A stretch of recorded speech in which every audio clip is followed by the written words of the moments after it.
Team തന്നെ പ്രഖ്യാപിച്ചത് ഏറ്റവും വലിയ സന്തോഷ വാർത്ത എന്തെന്ന് പറഞ്ഞു നമ്മൾ സാക്ഷാൽ സുൽത്താൻ തിരിച്ചുള്ള വാർത്തയാണ് നെയ്മർ ചെയ്യാറ്. അതുപോലെ തന്നെ ഈ ടീം നമുക്ക് പരിശോധിക്കാം. എന്റെ മാത്രം ഒപ്പീനിയൻ അല്ല.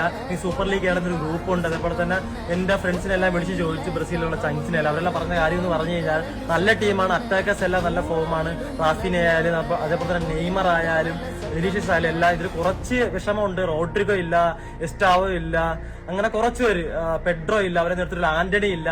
അതൊന്നും കുഴപ്പമില്ലെന്നാണ് അവർ പറയുന്നത്. അതുപോലെ തന്നെ ഈ മിഡ്ഫീൽഡേഴ്സും ഡിഫൻഡേഴ്സും കുറച്ച് സീനാണ്. പക്ഷെ അറ്റാക്കേഴ്സ് ബാലറ്റർ ഇറങ്ങി വന്ന് കളിക്കുമ്പം കുഴപ്പമില്ലാതെ വരും. പക്ഷെ ഏറ്റവും കൂടുതൽ ആൾക്കാർ പ്രശ്നം പറയണമെന്ന് പറഞ്ഞാൽ ഡിഫൻസിലാണ്. ഡിഫൻസ് കുറച്ച് വീക്ക് എന്നാണ് പറയുന്നത്. പക്ഷെ ഫുട്ബോളാണ്, നമുക്ക് പറയാൻ പറ്റില്ല എന്ത് സംഭവിക്കും, നമുക്ക് നോക്കാം. പക്ഷെ നെയ്മർ ഉള്ളത് തന്നെയാണ് ഈ ടീമിലെ ഏറ്റവും വലിയ പ്രചോദനം.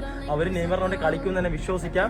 കഴിഞ്ഞ വർഷം വെച്ച് നോക്കുമ്പോൾ ഈ വർഷം കുറച്ച് ടീം ബാക്കിലോട്ടാണ്. കഴിഞ്ഞ വർഷം കുറച്ചുകൂടെ നല്ല പേര് പേപ്പറിലുണ്ടായിരുന്നു. പക്ഷെ അവിടെ അവർ നല്ലവരെ കളിച്ചു. പക്ഷെ കഴിഞ്ഞ വർഷം തോറ്റുപോയി. ഈ വർഷവും നല്ല ടീമെ തന്നെ കൊണ്ടുവരുന്നത്. നമുക്ക് നോക്കാം എന്ത് സംഭവിക്കുമെന്ന്. ഇപ്പൊ ഈ ടീം ഓക്കെയാണ്. ആർക്കെങ്കിലും എന്തെങ്കിലും അഭിപ്രായം പറയണേ എന്റെ കമന്റ് ബോക്സിൽ പറയുക. ഇത് എന്റെ മാത്രം ഒപ്പീനിയൻ അല്ല കേട്ടാ, എല്ലാവരും ചോദിച്ചിട്ടാണ് ഈ ഒപ്പീനിയൻ പറയുന്നത്. അത്രേ ഉള്ളൂ.